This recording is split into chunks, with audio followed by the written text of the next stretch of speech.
So, welcome everybody. We're going to go ahead and get started. So, really, the purpose today is we just kind of want to reestablish and reset related to assessment. I'm hopeful Kate is going to be able to join us here pretty soon, but I think she might be running late with something. So, we'll give her a chance to see if she's able to make it. Um, you can go ahead and share it, Katie. I think that's fine. Okay. So really today, our major goals, we just kind of want to quickly review what the expectations are for assessment measures in this learning collaborative since it's funded by the Missouri Child Trauma Network. They are wanting to get some data back from us regarding assessments. We definitely are happy to answer any questions you may have.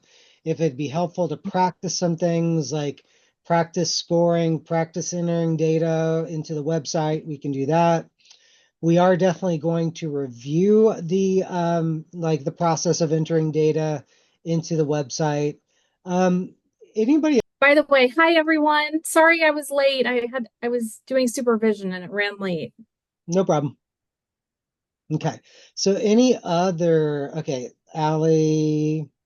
Yep, we are definitely going to help you with getting logged into the website for entering data. That we can certainly do. Actually, I shouldn't say we, that Katie can do because I'm not very good at it either. So I will let Katie handle that part. I'm hoping that good afternoon, everybody. I'm hoping that we'll cover on the last pages of the stress where it has that little part about cluster B, Yeah, severity, all that. How the do you do scoring that? of the stress. Yes, we can And that definitely. last page, the screener, where it's just like a score sheet. How do Yeah, we, that? yep. Yeah, I And think we can practice doing that. We can pull those up on the screen share when we get to that point and walk through that. Not a problem. And then I'm totally confused by that TSCYC. Uh, I guess it's the code sheet or something, Yeah. with all of this. Yep. Yeah. Yeah, that one is a bit of a handful. And then I was asking this over and over of Ms. Showers and whoever else would answer me.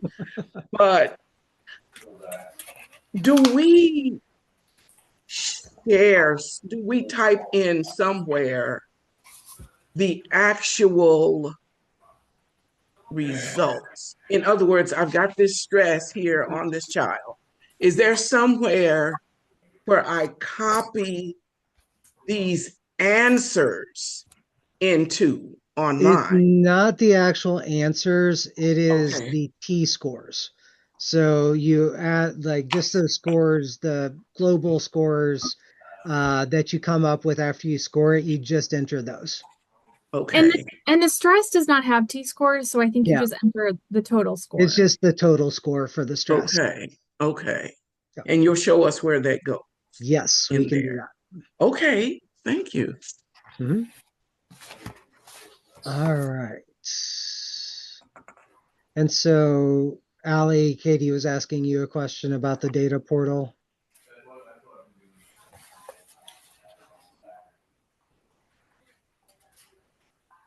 I'm sorry? No, Allie's looking for Sorry. it. Oh, okay. The data portal, it was not showing for me. I might have been going to the wrong link. Is there any way we could put the perfect link in here? After you create your account, there's a part on our end that we have to do just so you have access. And I'm wondering if like maybe we didn't get an email that you had created your account or something. I'm looking into it I'm on. guessing I might have done it wrong trying to create the account, Okay. so I will go through the process again just in case. I'm Okay. Well, okay. that's time. Okay. Yep. Thank you. Okay, so I'm hearing it sounds like some help with like the scoring and then also with data entry is going to be important. Any other things outside of those two?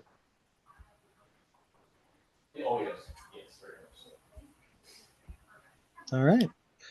Well then, Kate, do we want to kind of like run through the basic slides real quick, or what would your preference be?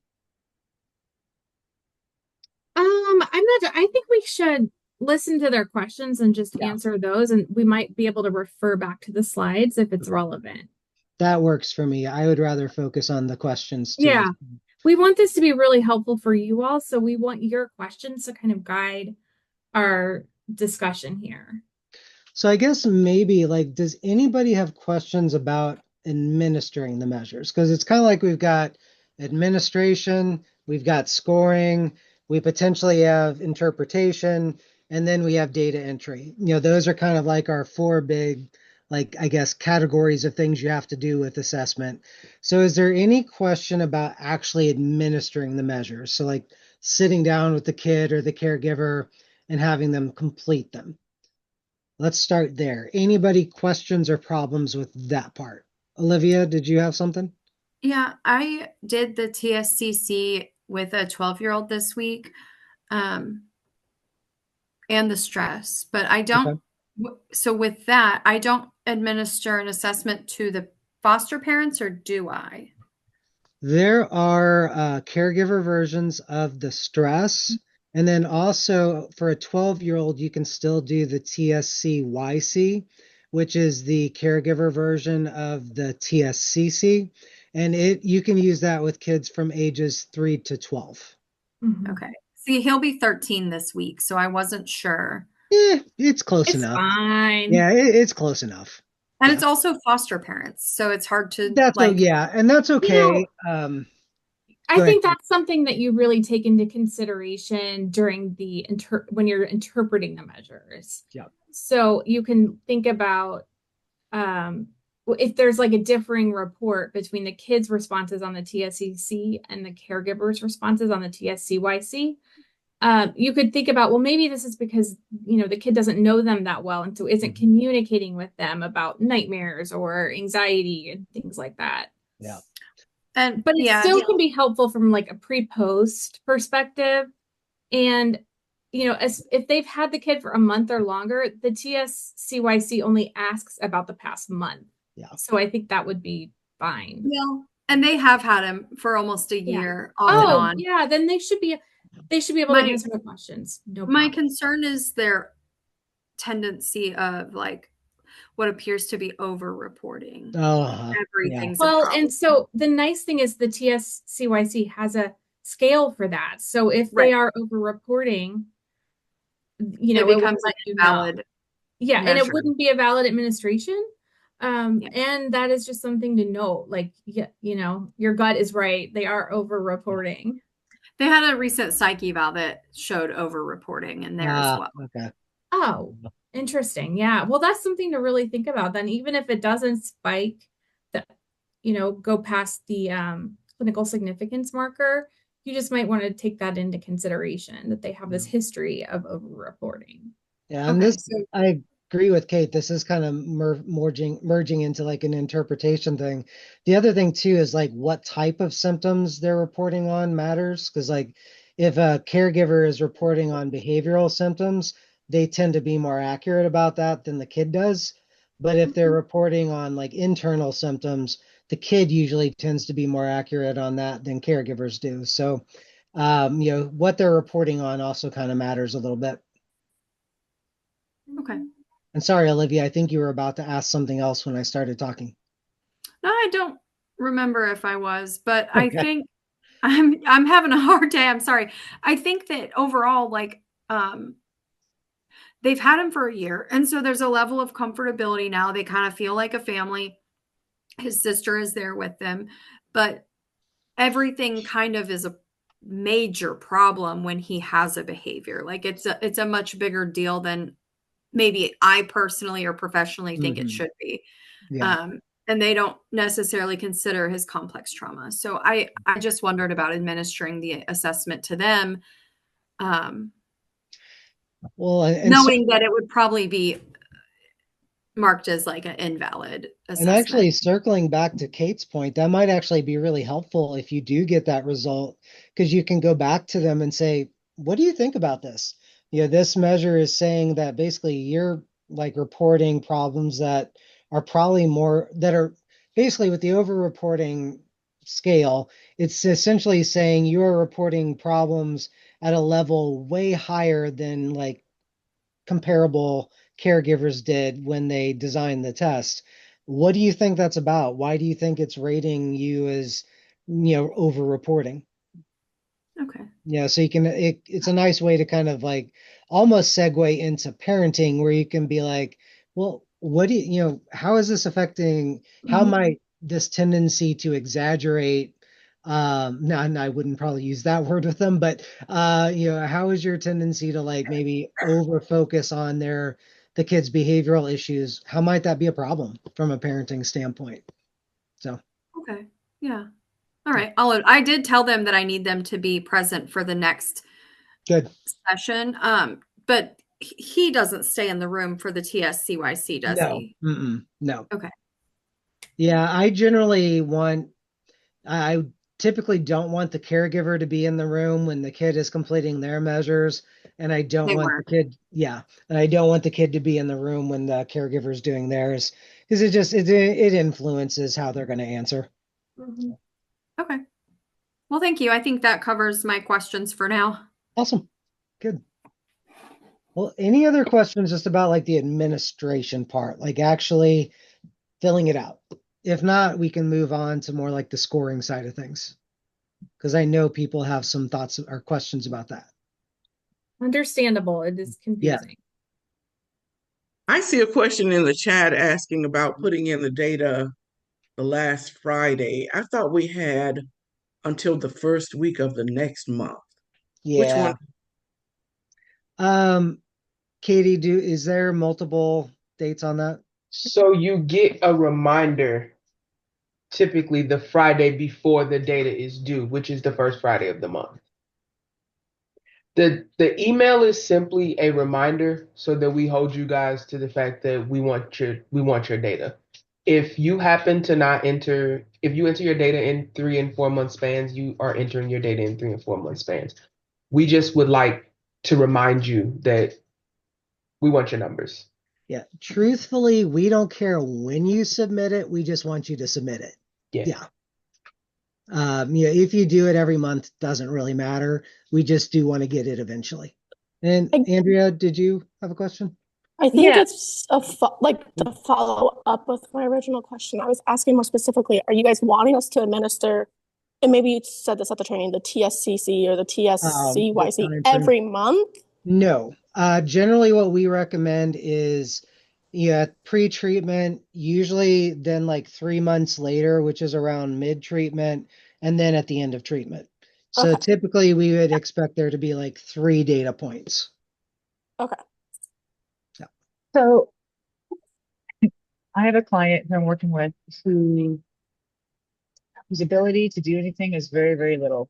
And Mm-hmm. so we got I pushed her through the stress test. I feel like I pushed her through the stress test.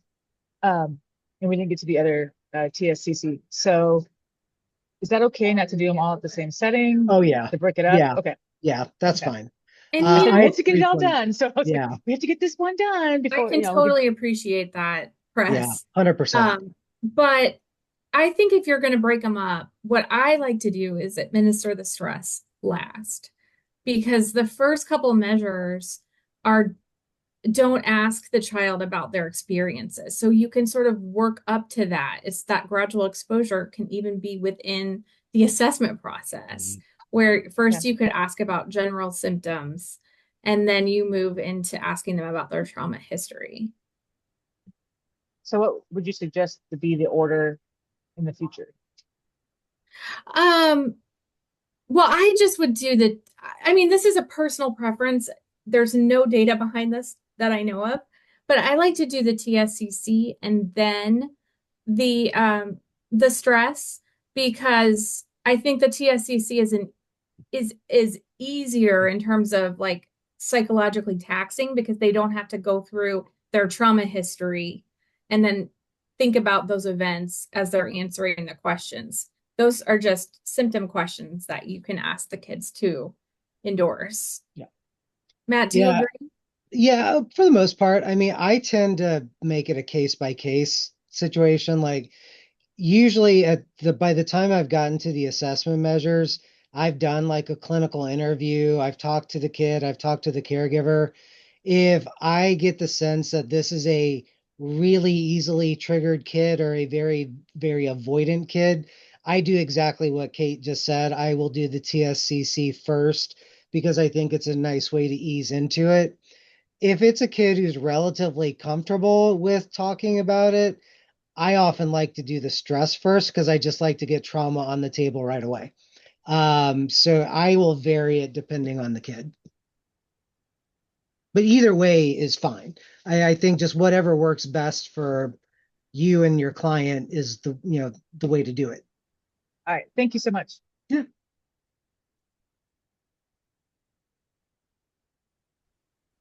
All right. And let's go to scoring questions. So I know we've got some of those. Cirilla definitely mentioned a couple regarding the actual like scoring templates or whatever. But any other like just general scoring questions before we start diving into that?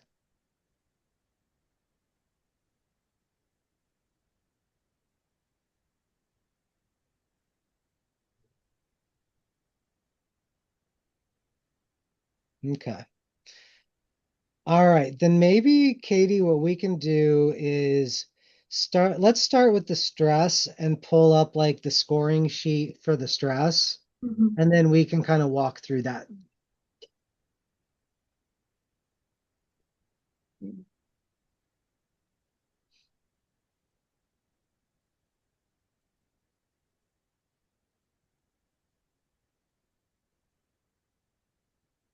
And you said you like to start with the scoring.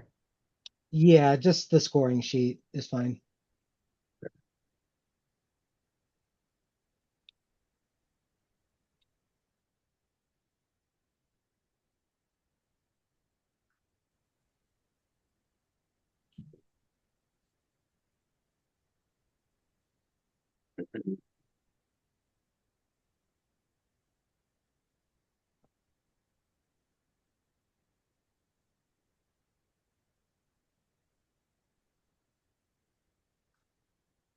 Okay.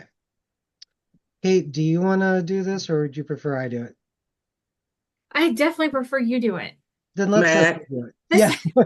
I need that right lower corner in the sheet before this one, please. We're gonna go through this whole thing. You're Oh, going the back. one Okay. before the even before this? Okay. The Yeah, one up let's scroll up one page, Katie. there. Okay. See, okay, that Yeah. far right, cluster Yeah. B, severity, Yeah. that, some all. Okay. So, and honestly, so with this, this is what you're seeing here, this gray box is kind of like the scoring sheet that came with the measure. We actually, I think, created a better scoring sheet, which is what kind of follows. Okay. So I am actually, Kate, I don't know about you, I don't even tend to bother with this when I use the stress. I Okay. just go to the next sheet Fine. and not worry about this Okay. because the next sheet, this is essentially the same thing. I just think it's in a much more user-friendly format than the previous page. So when you're scoring the stress, it's got the two parts. So you'll notice at the top of this, it's got part one, trauma-related experiences. And that's where it goes through the different traumatic events that they may have been exposed to. Essentially, all you need for this is that they said yes to at least one of those, because that verifies that there was a trauma history. So if they said yes to any of the questions from 1 to 24, you just circle the yes. Then something that's really helpful. Part two, we actually have a spot for all of the different items from part two of the stress. I really recommend go ahead and transfer their answers from the first pages to this section. So like could we go to item 26 up above, Katie, really quick? So if they circled like 2 to 3 days for this, what then I would do is go back down to that sheet we were just looking at. And for item 26, I'm going to write in a 2. Because the first one, the first option is 0. So it basically goes 0 to 3 on the options for that they can circle. And so I'm going to go down here and put 2. And then I would just go through and do that for all of the items because it's going to then be easier to do the next part because you're just going to be pulling answers from up here down to the clusters. So then with cluster B, you've got items 26, 27, 31, 36, and 41. And so you just go up to that, part 2, pull those down to the cluster B. So I'm going to bring that 2 for item 26 down to 26 here. And I'm going to keep doing that for each of those items. And there's 2 ways that we can essentially score this. One is how many of those 5, is that 5? Yeah, 5 questions did they endorse at 2 or above? So that number where it says number of cluster B questions with score 2 or above, if they answered 3 of those items as 2 or above, I'm going to put a 3 on that line because there were 3 of them at 2 or above. Now, why that's relevant is when you get into like DSM-5 criteria, to meet the cluster B criteria for that, you have to have at least one of these symptoms endorsed. And so they would expect there to be one of them endorsed at 2 or above to say that they met criteria based on DSM-5. Okay, I'm going to stop there to see if there's any questions about that part. Is that making sense? Okay. Would you put like when they do like the because it says like 0, 2 or 3 days, and then like 4 or 5 days. Do you then put a 4? No, it is just 0 through 3. 0 so through 3, okay. Actually, can we go back to that top part again, Katie? Yeah, we can just stop here. So you'll see it's like none is 0.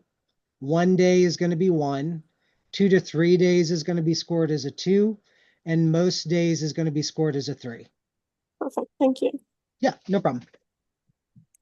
Sorry, I was taking notes. Yeah, sure, Haley. On that cluster sheet on that second page, can you explain the cluster B severity score, the Yeah, sum that's what I was of the going to do above? next. Yeah. Oh, okay. Sorry. I thought you said it and I missed No, it. that's no problem. For the cluster B severity score, basically you just add numbers 26 through 41 together. So if we have like 2, 1, 0, 0, 0, then the cluster B severity score is going to be 3. Yeah, because I'm just going to add those together. And what that does is essentially it's helpful because there's a big difference from like an intrusion standpoint. You can meet the criteria and could have a severity score of 2. Like if you circled a 2 for one of those and zeros for the rest, you would still have met that like number of them at 2 or above. But there's a big difference between that and somebody where the cluster B severity score is 12. Because that's telling you they are having massive amounts of intrusive symptoms, and we would really want to consider that, in our treatment planning. And then the DSM-5 criterion being met, that just goes back to that number of cluster B questions with score greater than or equal to 2. If they had at least one greater than or equal to 2, you circle yes there. And basically the other 3 clusters all work exactly the same way. So for all of them, you can add up how many of them are at 2 or above. You can add up their total severity score and then indicate whether DSM-5 criterion was met. Now, I am going to be honest with you. There's not a whole lot of research that backs up these cluster scores. Most of the research done with these measures really look at the total score. So if we scroll down a little bit, the total symptom severity score is really what tends to be most relevant when you're looking at this. So to get that, you're just adding clusters B, C, D, and E together. The total severity scores, you just add them up. So you take the cluster D, the cluster B, the cluster C, cluster E, add them together, and that gives you the total symptom severity score. And that is what most research is based on when they, with these measures. So that's the one.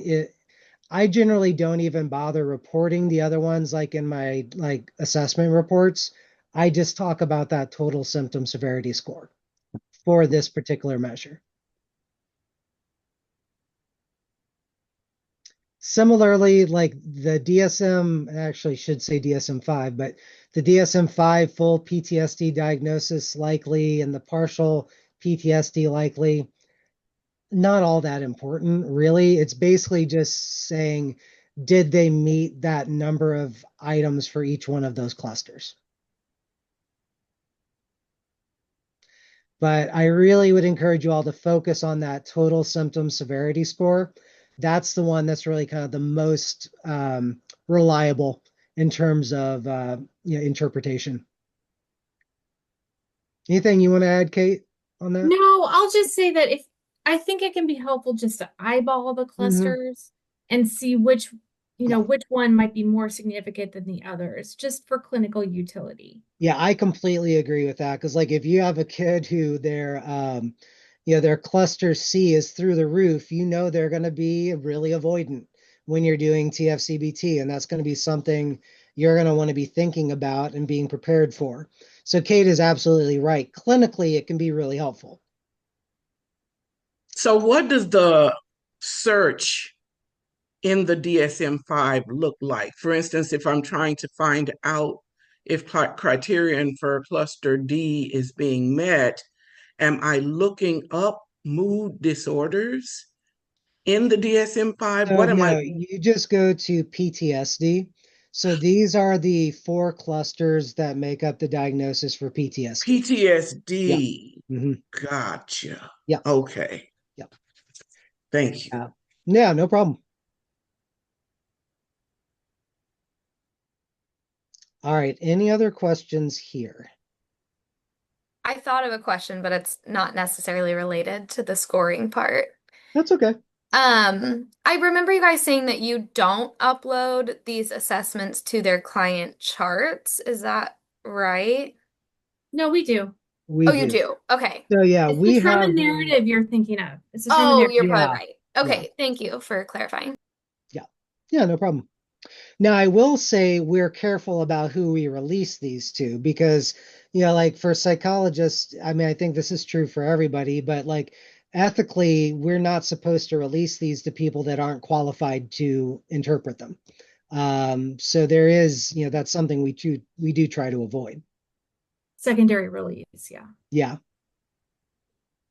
Yep. All right. Any other questions about the stress, particularly around scoring? When we get to the actual entering of the data, you'll show us Yes, we where. will show Okay. you that. Yep. Okay. We'll Thank show you. you where and how and all of that. Yep. All right. Thank you. All right. Well, I think I'm going to let Kate walk you guys through the Oh, TSC no, Matt, you and do the scoring for me. TSC-YC. I did this one. You But get the Matt, next one. But Matt, what? I prefer you deal with the numbers. I'll help you. You're the psychologist. That I'll help you. PhD, it's worth something. Not really. I'll help you though. All right. All right. So for the TSCC and TSC-YC, it sounded like it was mainly like the scoring sheets that were giving people headaches. And that's understandable. There's several Yes. of them. They're a pain. I'll just be honest with you. Not easy to score. The So number one thing you have to do, look at me take over, Matt, after there you go. the number one thing you have to do is make sure you're using the right scoring sheet Yes. for the kid's gender and age. Because if you're putting their scores on the wrong gender and age, the norms are going to be completely off. and it's going to look like nutty. It's going to look nutty and you're not going to know why. So just be sure if you've got a kid who's a 10-year-old boy, that you're using the right sheet for that kid. And if you've got a 14-year-old girl, that you're using the right sheet for that. Yeah. And I'm trying to remember the age cutoffs. It's 16 for the TSCC, or is that what Well, we're up? I'm thinking about the ages for the scoring sheets because I know it's like boys and girls ages. I can't remember, like it's like 7 to 10 or something like that for Uh, the. Females for TSCC 8 to 12, and then the other side is 13 to 16 for Okay. TSCC. And then for TSCC again, males 8 to 12. Other side would be 13 to 16. Okay. So, and what really sucks about these two is, if I remember right, the TSCYC is organized by gender, but the TSCC is organized by age, I think, if I'm remembering that right. I cannot tell you all how much more helpful it is to have electronic scoring for these measures. So if you can convince your agencies to do that, it's worth it. But I've always used the electronic scoring, but I would like to know how to do it by yeah. hand. Well, and I'm trying to think, Katie, if maybe trying to think the easiest way to do this on Zoom.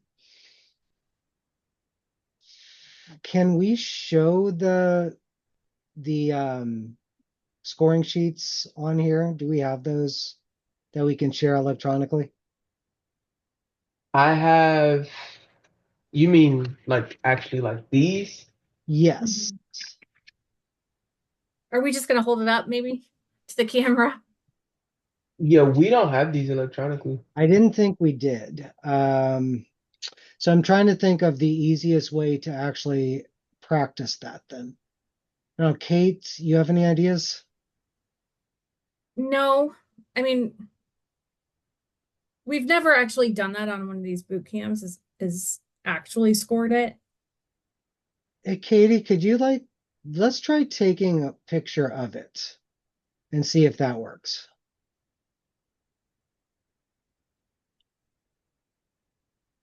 You want for both? Yes.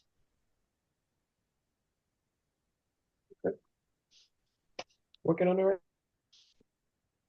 And actually, while you're doing that, I might be able to. It's in our booklet. Yeah, On the handouts. I mean, page like 149 or yeah, whatever. maybe we could just pull up the handouts, Katie. That might work.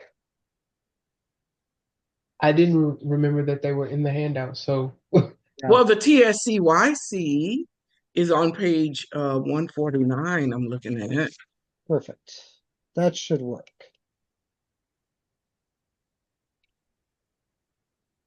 And the TSCC is on 137.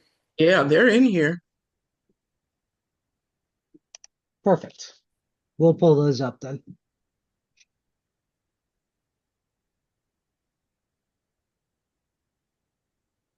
Are you having luck finding those, Katie? I'm pulling them right now. Yeah, Okay, good. just 1 second. Not a problem.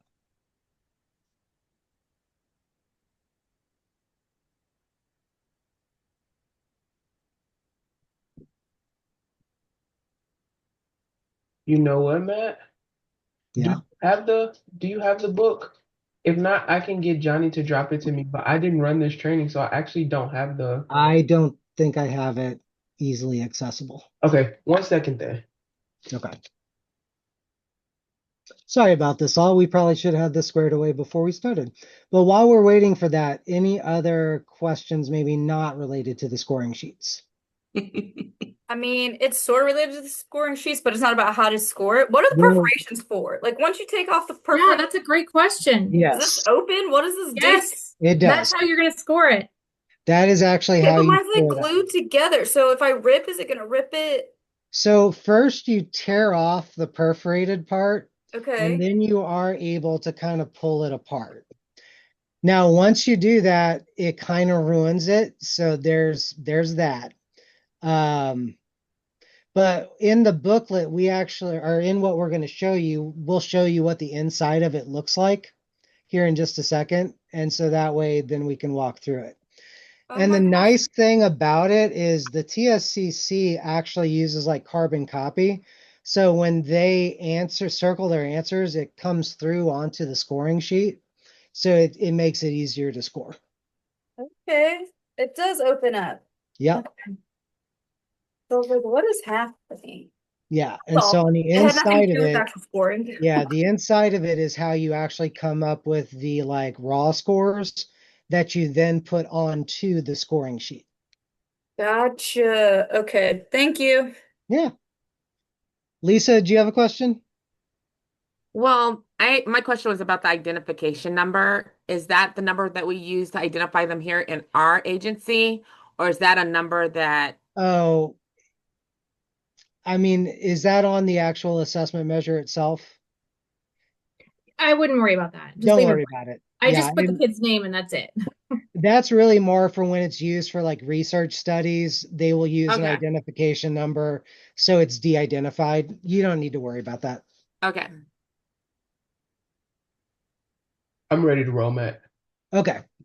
So, which one are we going to put up first, Katie? TSCC or TSCYC? We were talking about TSCYC, so do we want to start with that one? That's fine. Either one's okay.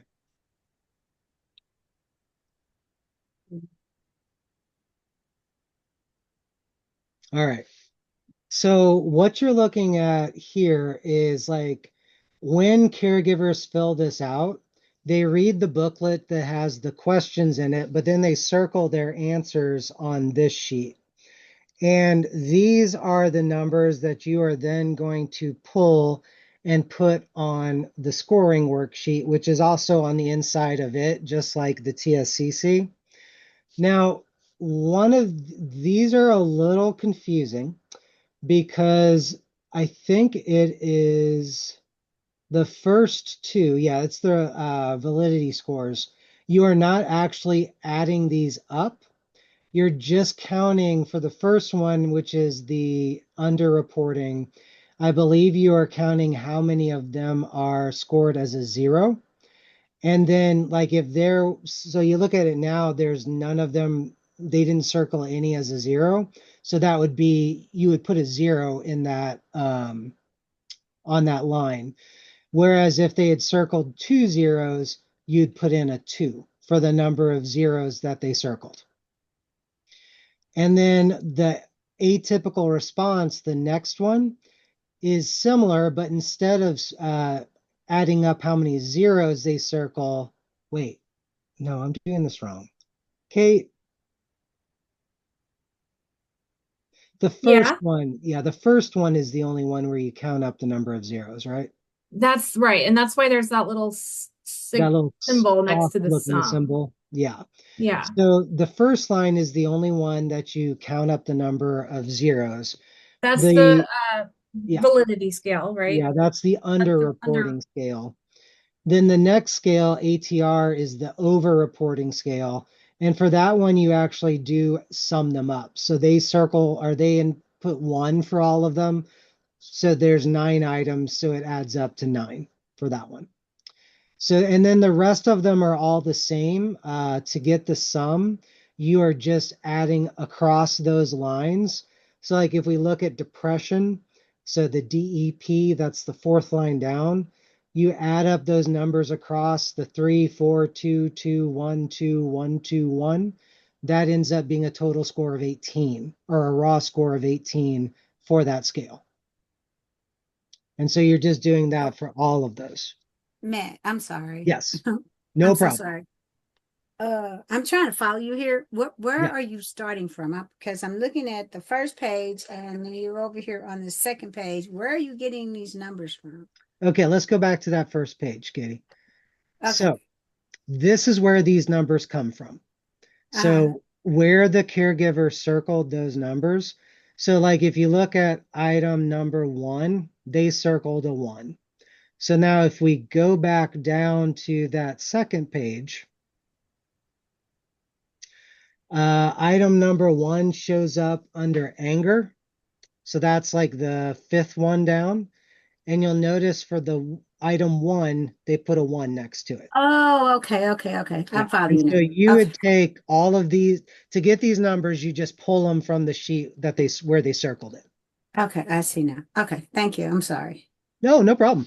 Yeah, I mean, this is a mess. And I will say to you all, once you've done this a few times, it gets easy. It Yes, actually does totally. get really easy. It's just 100%. the first couple times it's tough. There's a lot, it's just confusing.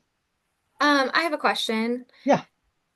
I hear you saying that this is where the caregivers answer, and I can't remember, but I feel like I remember Yvette saying she answers, like asks the questions to the caregivers as part of like building rapport. So is it okay for us to write these down after the assessment or like as we're doing it You can. and scoring it later? I generally don't read them off to caregivers, but I do read them off to kids. Yeah. So That's with Yvette's personal preference. yeah, My preference is to have adults fill it out with a pen and paper in the waiting room. yeah. Okay. But with kids, I always recommend you do it with them. Yeah. Just because you get a lot of valuable information from watching how they, fill it out. And if they get, really distressed or dysregulated, you're there to kind of help them. And Yeah. you can So also help that's them for the figure out TS. what the question is asking. And so Yeah. that's for the TSCC, the one Yes. with kids. Yes. So for this one with caregivers, you typically have the caregivers do independently. Often. Yeah. I Okay. usually do. Really probably the only time I don't is when I have significant like concerns about reading ability or something like that. Like, Okay. that's usually the only time I would read it to a caregiver. Okay. Yep. All right. I have a question. Oh yeah, go ahead. Go ahead. Sorry. When you say you have them fill it out in the lobby with pen and paper, do you mean like not for them to write on the actual packet and to put their Oh answers no, on? they can write on the actual packet. That's fine. Okay. Yeah. Now, you probably don't want them to write on the actual like the thing with the TSCYC, they've got like the sheet where it like has the questions. I don't have them like write down their answers on that sheet. I just have them write their answers directly onto this one. That's on the screen now. Okay. So you don't have to port it over. Yeah. Yeah. And also it kind of wastes the booklets if they write on the booklets themselves. Yeah, and those aren't cheap. So I usually reuse them. Okay. And then do you score it after they leave and go over the score next time? Yeah. Yeah. Okay. Yep. Okay. We can scroll back down, I think, Katie. Because we left the last few here blank just because when we do it in person, we will actually practice this. But looking at like the PTSD total score, that is basically you get that by taking the PTSD intrusion score up here. That was a 21. The PTS avoidance score was a 19, and the PTS arousal score was an 11. So you add those up together, you get like 51, I believe. So that would be your PTS total score. And then the bottom two, where it says dissociation and sexual concerns, we did not fill those out. But what I want to do is like, Kate, could you write down these items for dissociation? Because I want to go back and just show them where we would get these and then, yeah.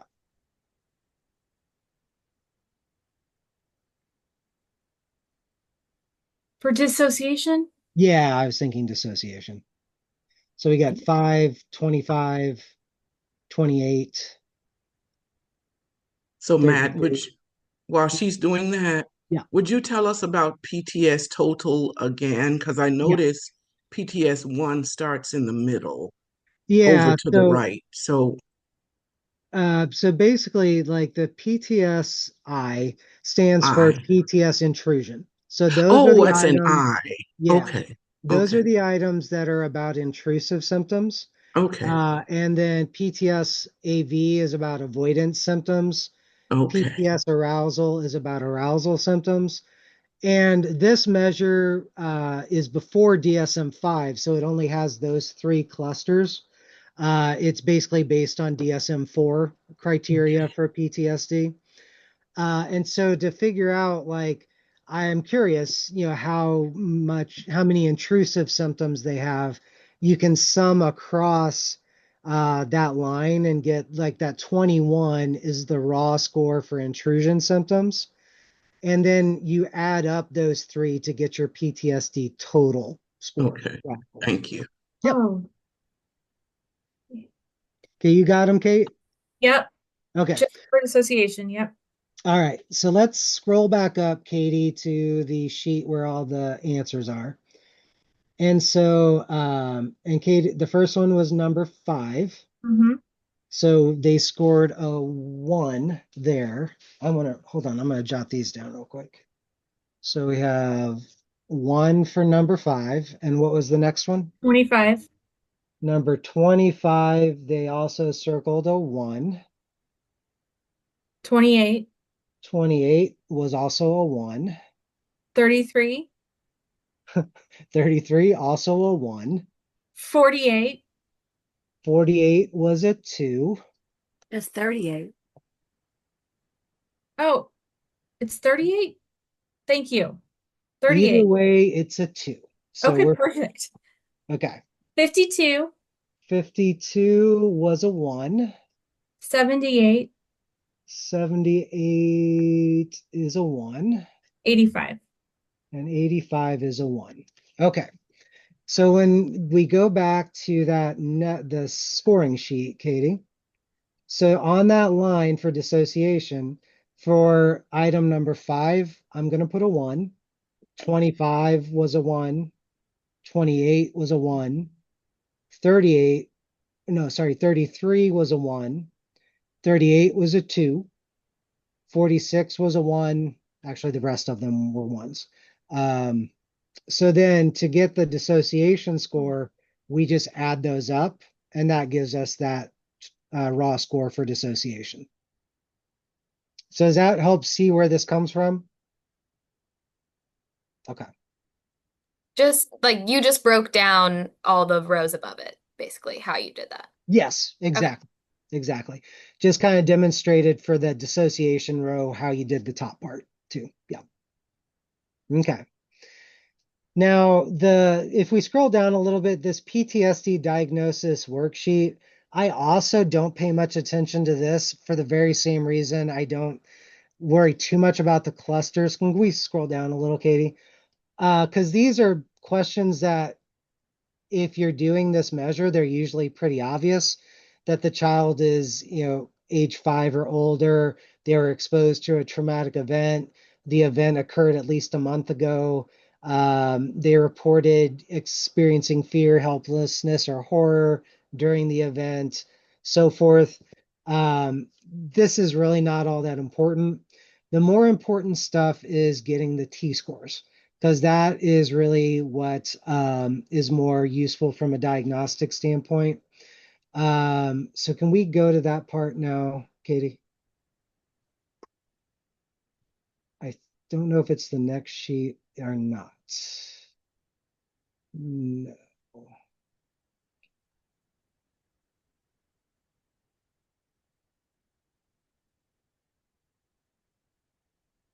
This would be the one where you actually draw in the lines, Katie. I would think it would have been further down.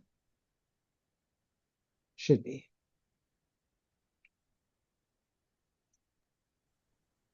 Sorry, I feel like I'm asking a lot of questions. Oh, no. Yeah. The summaries, like the last column of all of those is the T-score. It is not. That is actually the raw score. The raw The score. raw score is what we're going to take and put into this sheet you're seeing now. So if we scroll down to the very bottom, Katie, of this one, you'll see there's a line for each of the scales that we just looked at, and it has a line for the raw score, and then there's a line for the T-score. And so what you're going to do is first you're going to go through and take all of those raw scores from the previous page, put them down here. Then you're going to scroll up onto this like chart with all the numbers that look kind of like the stars or something up there. And like for okay, so actually can you give me what was the raw score for depression, Katie? Can we go up and look at that? Okay. Where did it go? So the raw score for depression was 18. Okay, so let's go back down. So on this one, I would, go to that depression score, look for the number 18. There it is right there. Whoops. And it corresponds with a T-score of, I believe, like 78.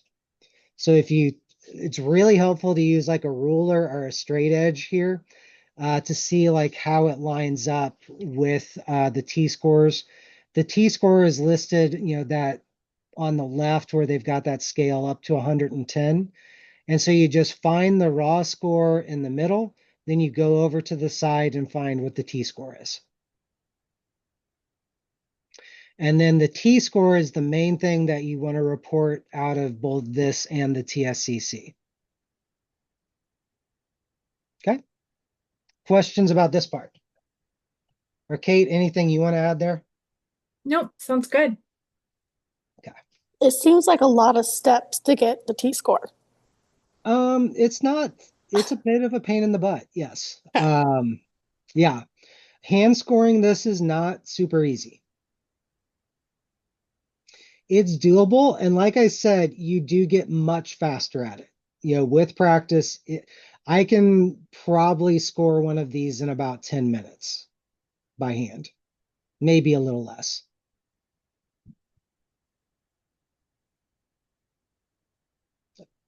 So, I mean, the first time you do it, it's going to take longer. I have no doubt in my mind, but you do get faster over time.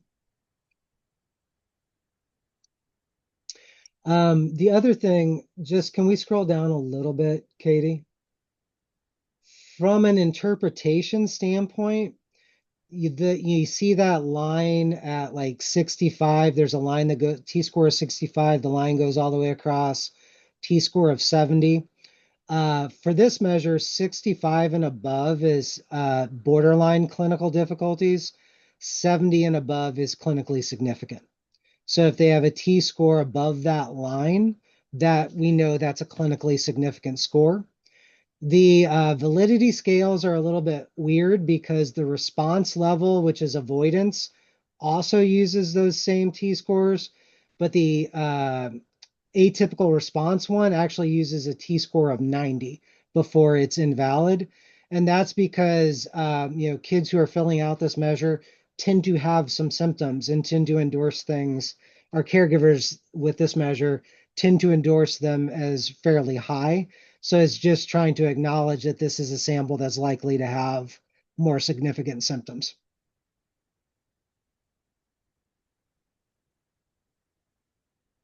So those lines across the page are actually pretty important. Would you repeat what you said about 90? Yeah, from a practical standpoint, all you need to know is that a T-score of above 90 invalidates the measure on this. Practically, that's all you really need to know. The reason they did that is because what they were finding is when they developed this measure, if they used a T-score of 70, a lot of scores were being thrown out. Like too many scores were being thrown out. So they had to elevate the cutoff on that particular scale to keep the measure useful. Because otherwise it was just ruling out too many scoring sheets.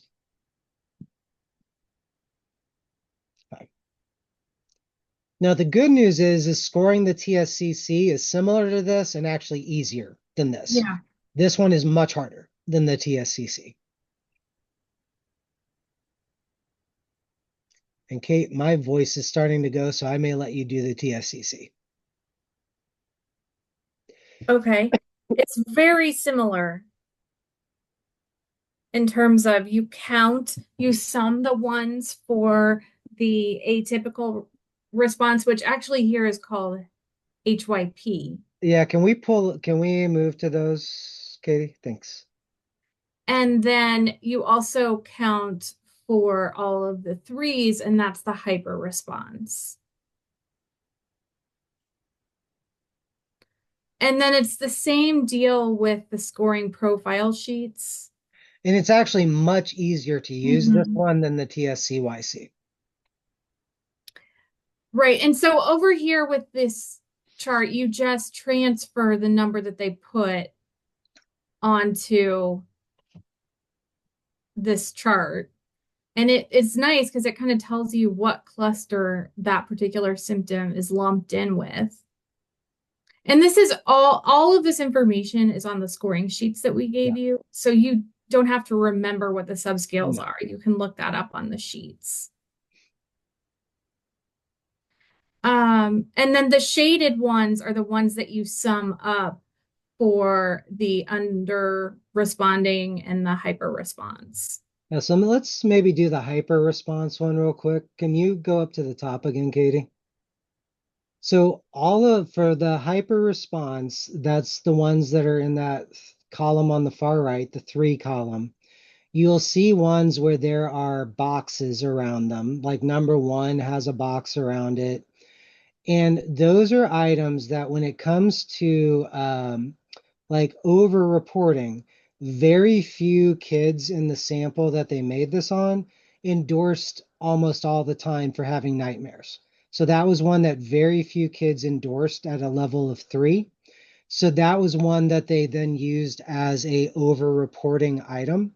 And basically, if they circled that one there on the right with the 3 with the box in it would be circled.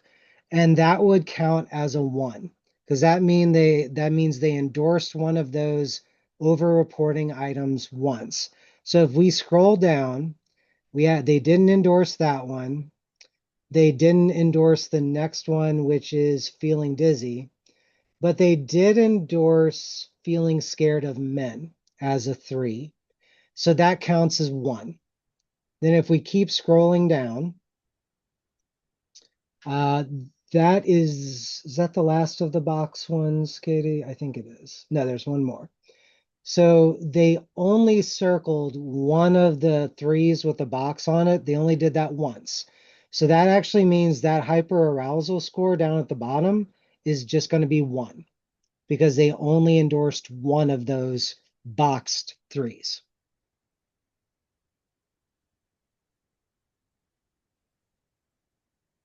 And for underreporting, they did not circle any of the boxed 0s. So when you scroll down, the underreporting score is going to be a 0.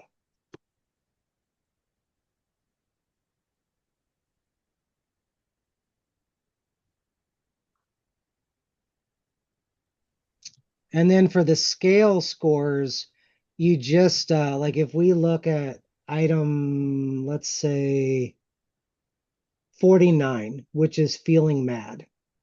So they endorsed that as a 3.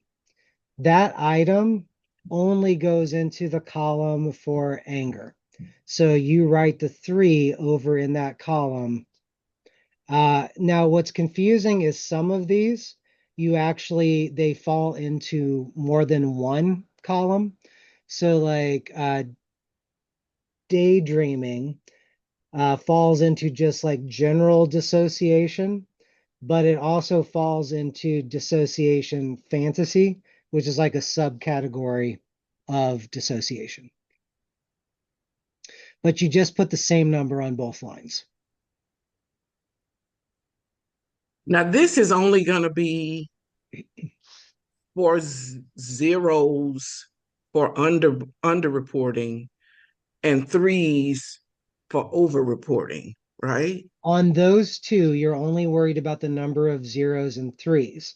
Okay. But on the other part where it's anxiety, depression, anger, all of those, you are adding up those columns to get that score down at the bottom. You see where it says anxiety and there's a 16 written above it? Yes. That 16 comes from adding up that column above anxiety. Yes. So Yes. that's how you get that raw score for anxiety. Uh-huh.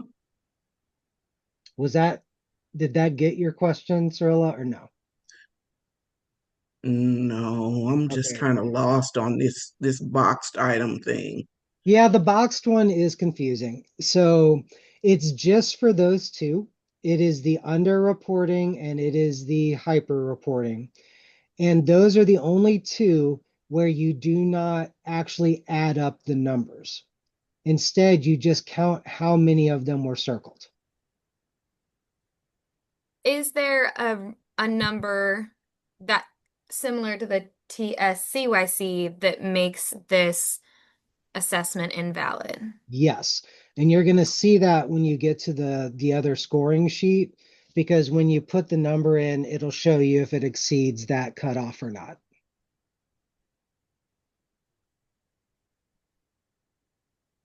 Okay, so this, question. oh, no, go ahead, Lisa. Go ahead. Okay, so can you go back to number 1? Yes. Okay, so we had the over-reporting if they would have circled 3. Yeah. But if your client circled the 0, which would be Uh-huh. under-reporting, so you said if they circled the 3, then it would be a 1. Mm-hmm. So If if they they circled circled the 0, 0, it would also be a 1 for that column. it would be a 1. Because basically the number itself doesn't matter. It's just how many times they circled that number. That number. Yeah. So you're adding up, think of it this way, you're adding up the circles in that column instead of the numbers. Yeah. It's Okay. how many circles are in that column. That's what you're looking for. Yeah. But where do you notate it? Because it's not notated, even though it's one that has been circled, it's not notated in that hyper square box at the bottom. Because it is only the ones that have the square around it that go into that column. Yeah. So the other threes that don't have squares in it, you just ignore for the hyper reporting. But she circled one. Yeah, there was one. We just didn't put the score in yet. Okay. There, when we actually filled in that box at the bottom, it would be a 1. Yeah, we just didn't fill it in. But yeah, we just left it open for practice. Okay. Yeah. But normally Sorry, that's we confusing. would put it there. Yeah, you would put 0 in the underreporting box and 1 in the hyper reporting box. All right. Yeah. But when you do the items under anxiety, depression, etc., you add the actual numbers. Thank you. Okay. Okay. Yep. Thank you. So the all two right, on the I can left breathe. are, I've been holding my breath all this time. Okay, the thank two you. on the left, you're adding the circles. The bunch of them on the right, you're adding the numbers. I kind of have to think about scoring it like vertically and Yes. horizontally. Mm-hmm. Yeah. All right. Well, let's go to the scoring sheet itself then, Katie. I don't know, it's not actually called the scoring sheet. What is this thing? So you'll notice this is very similar to the TSCYC. You're going to scroll down to the bottom, just like we did on that one. And you're going to take your raw scores from that previous page and just write them along here. And then you're going to look up and figure out what your T-scores are the exact same way we did on the TSCYC. So let's go up again, Katie, just really quick. So for PTS, we had a raw score of 19. So if we scroll down to the PTS column down here and then go up to 19, that puts us at a T-score of, looks like 67. And you'll also notice here the cutoff lines are different. So on this one, a cutoff above 65 or above is clinically significant instead of 70 or above. Then for underreporting, it's a 70 T-score is the cutoff. It's a 90 again for overreporting. And then it's weird on the last three for sexual concerns. They also use a cutoff of 70 there. So just pay attention to those lines. And that bottom line, which is at a T-score of 50, that is average. So that's like the average score for that scale across the thousands of people that they tested it on. So 50 is average, 65 and above is clinically significant.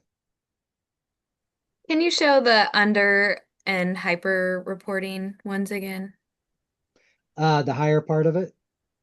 Yeah, what the T-score is that invalidates it. Oh, okay. So yeah, like for scroll down again. Like for this one, we had, she was 0 for underreporting. So that would be a T-score of 42. She had a 1 for hyper-reporting, which is a T-score of 65.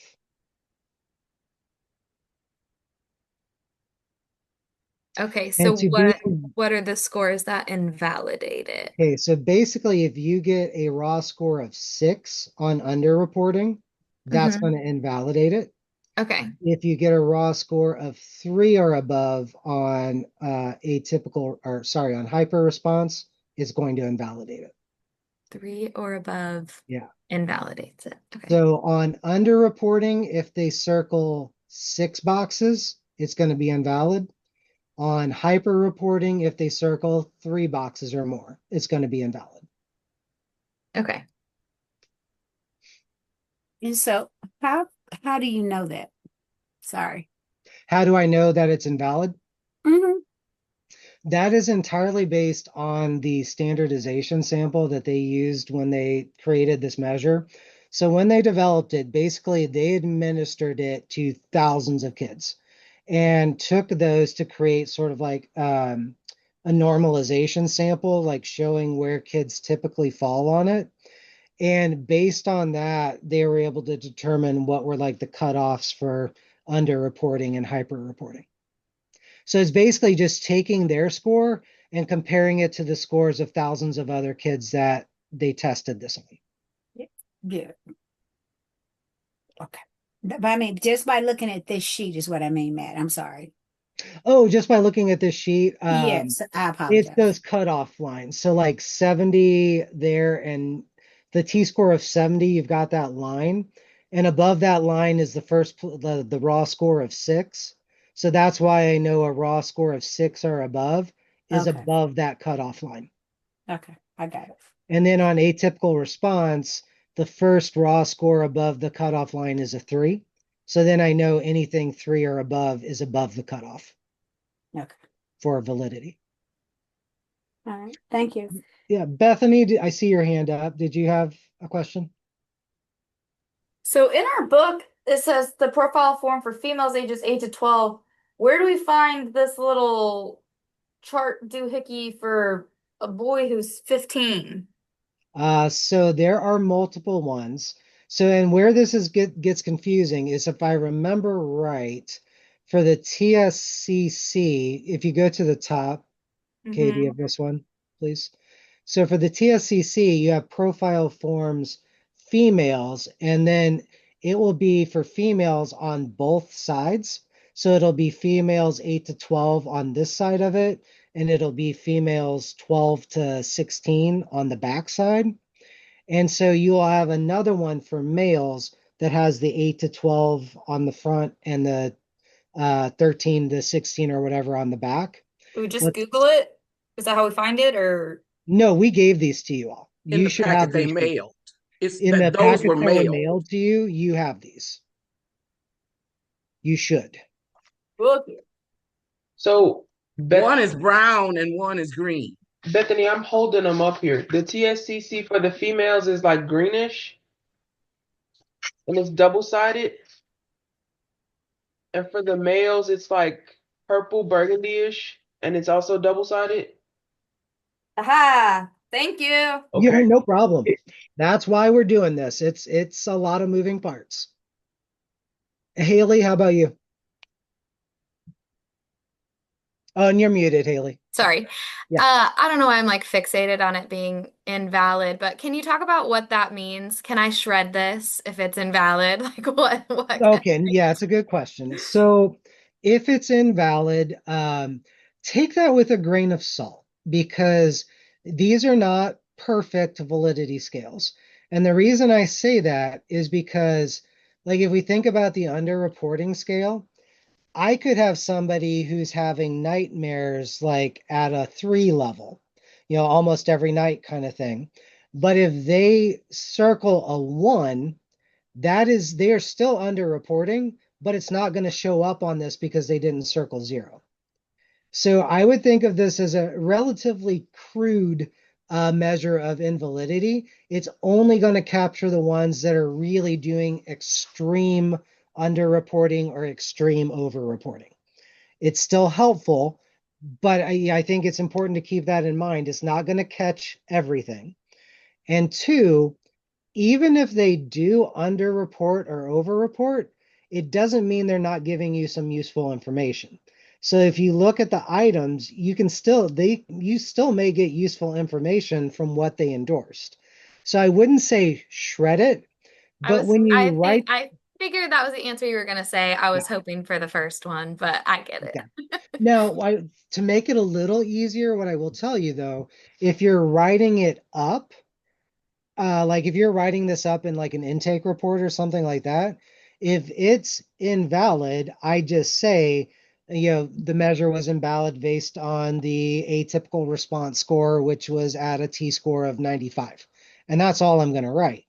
Whereas if it's valid, then I need to identify, I would have to talk more about it.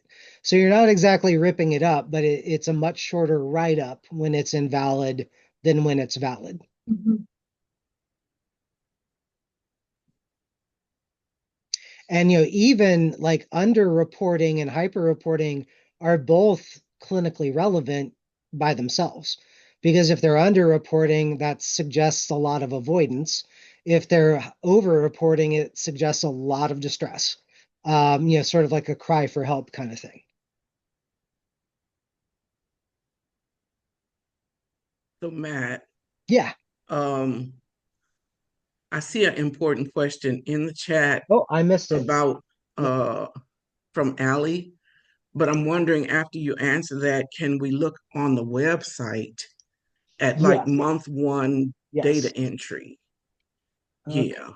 Okay. Yeah, Matt, I didn't know the answer to Allie's question. It's about it not allowing you to input a 0 for the RL scale or a 9 for the ATR scale.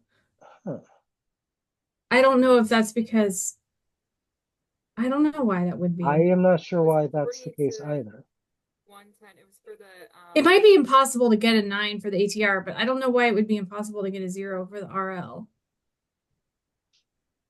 It said the only like answer you could do was 40 through like 110 or something. And then I also just like submitted that info. I didn't click close out, but now I can't get back to that client to get ability to add more data I to.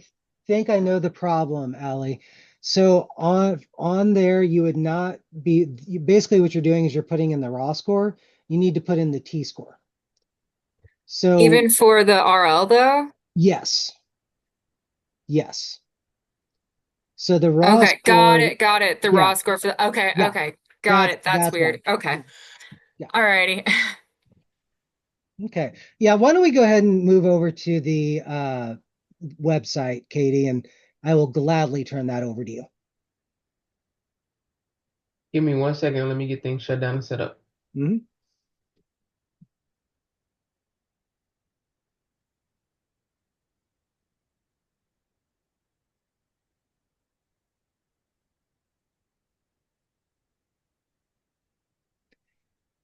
And Kelsey, I saw you have to hop off. You can always follow up with us on questions about assessments For sure. anytime. On any consultation call. Yeah, anytime. I know we're keeping you longer than we promised. Yes, we are.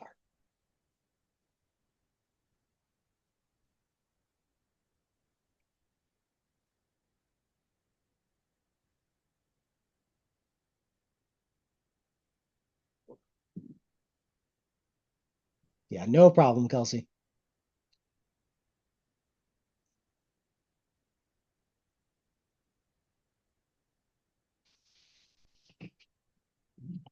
Okay,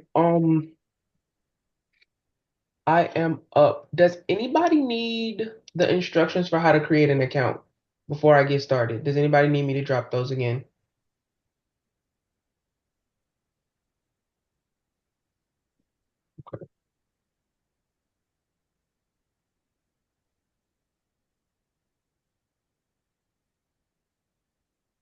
Okay, Allie. Yeah, I imagine Katie can help you out with that.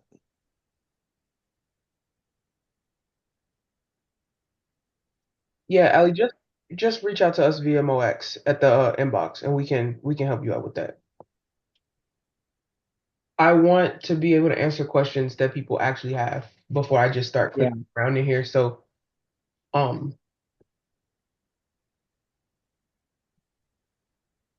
And what are people struggling with the website? So I would like to see the proper answer for certain items on here. So when I'm charting, when I'm adding data, let's see, I'm trying to go to a client. Let's go to this guy. Edit. All right. It's moving kind of slow. I'm pulling it up. and it's probably because if a couple people are on it, if we have enough people on it, it just moves a little slower on our website. Yeah. Okay. So I'm going under month one for one of my clients. I'm going under month one. Okay, come on and open here. I'm just gonna follow along with what I think Michelle's talking about on our end. Okay. And you see it's moving a little slow for me too. So we're in the same boat. All right. I'm with you. All right. Okay. All right. Okay. So keep it going. Now, when we get to, did you complete assessment measures? So that's after all of the, general questions. Yep. You go down here. Did you, okay. Now, it's saying assessment submitted. Submitted where? So I just left that blank because I didn't know what to put right there. As in, did you do assessments this month? So I did them. Yes. Assessment submitted. Okay. So if I hit that, now I see what's under it. I didn't hit anything. So what? So this is okay. It'll be that. Oh, good. And okay. And So then, when which you you do one, administered. you hit assessment submitted. If you go in, so let's just say you have your client this month and you do all your intake measures. You'll hit Yes. assessment submitted. You can check if you did the stress, you'll check that one. If you did, Good. you'll check all of Yes. that. But next month, Okay. for this particular client, if you don't do any measures, when Yes. you log in, up at the Yes. very top, Mm-hmm. month two, Yeah. instead of clicking assessment submitted, just click no assessment submitted. And then you don't have to worry about telling us anything about what you didn't do. You just say you didn't do it. All right. Yes, ma'am. Do you have any more questions, though? I want to make sure you get your questions answered. Um, I think that was the one I was scared to hit because I didn't know what it was gonna say.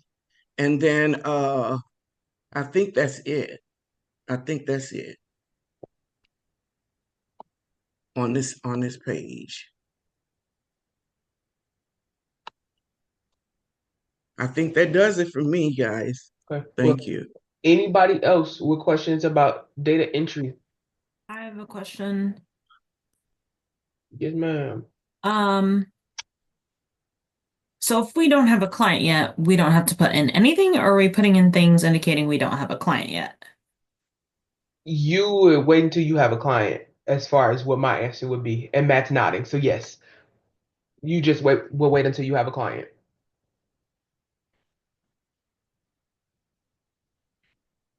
And I see people are hopping off. We thank you guys for coming. We will get the recording out to you guys as soon as we can. I would imagine that it probably won't be until like Tuesday of next week, though. I thought of a question. Sorry. Absolutely. After all the consultation calls, if we do the rostering, do we still enter information in the MOAC system, or is this purely while we're getting consultation? I'm gonna let Matt answer that because I would be greedy with your data. It's encouraged then to just keep it up, keep doing that. You're muted, Matt. Yeah, I mean, if you want to, we always love data, but really, I think it's just while we're doing the consultation and the learning collaborative, we would like you to submit as much data as you can about however many clients you have during that time. Yeah. Yeah, and we brag to the funders about the kids that all of, our participants are serving so that they can see the return on their investment. But no, we don't expect you to be like, oh, I'm about to retire. I still need to put my MOAX data in. We don't expect you to do that. Okay. It's I really think when just, it comes more naturally, Yeah. that it's not gonna feel like so much, but for now, I'm like, my yeah, client canceled the it last feels 2 like a weeks. lot right at the beginning. There's no doubt about it. Yeah. Okay, thank you. You're welcome. All right. Any other questions about data entry? My question is about data entry, but I can't get in. Oh no. What was the issue, Kim? I seem to have, I thought I created an account. So I was trying to get in. I just can't get in. Let me look real quick. I don't want to take away, but let me look real quick on the other end on my other screen and see what I see for you. Okay. Yeah, because you can check on the back end. But does anybody have any questions while we're waiting? Yeah. How did you get to this page right here? I've never seen that page. So when you click that you want to enter your stress, your Which TFCC, your TSCYC, Yeah, this for is whichever what, one you click, it'll bring up those measures. so we can This is what I've been wondering. Okay, input Miss everything. Showers, I finally have my answer. Thank you. I've written her 5 or 6 times. Thank you. Where have you been emailing? Huh? You've been trying to reach me? You responded. Don't worry about it. It's okay. good. Okay. You responded, you just didn't help, Katie. That's what we're hearing here. She didn't know how to ask the question. Yeah, see, I needed to lay eyes on a page like Oh, this. it This makes is it what I've so been much wondering. easier. I am such a visual person. Somebody could explain this to me verbally. I need to see it. Mm-hmm. Yeah. But mine's is that I can see it and don't know how to explain it verbally. So yeah. Yeah.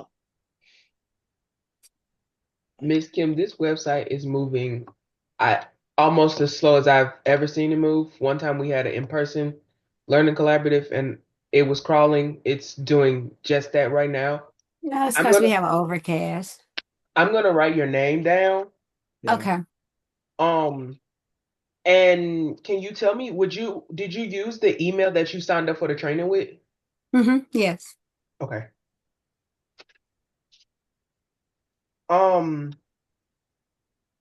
Would you be okay with me just sending you a reset password if I see you have an account? That'll be fine. Okay, perfect. And when I do that, I'll just follow up with you in an email. Okay, I appreciate that. Absolutely. And I don't know if my friend from the beginning is still on, but I will do the same thing for you. You're welcome, Tara. Okay. Any questions about data entry? Not yet. Yeah, and if more comes up like during consultation and stuff, let me or Kate or Yvette know, and then we will ask Katie to help you. So yeah. All right. All right. We know we kept you guys a little long, so Any last things before we wrap up? Not at this moment. Yeah, and feel free to bring assessment measures to consultation and stuff like that. We can absolutely help with that during consultation too.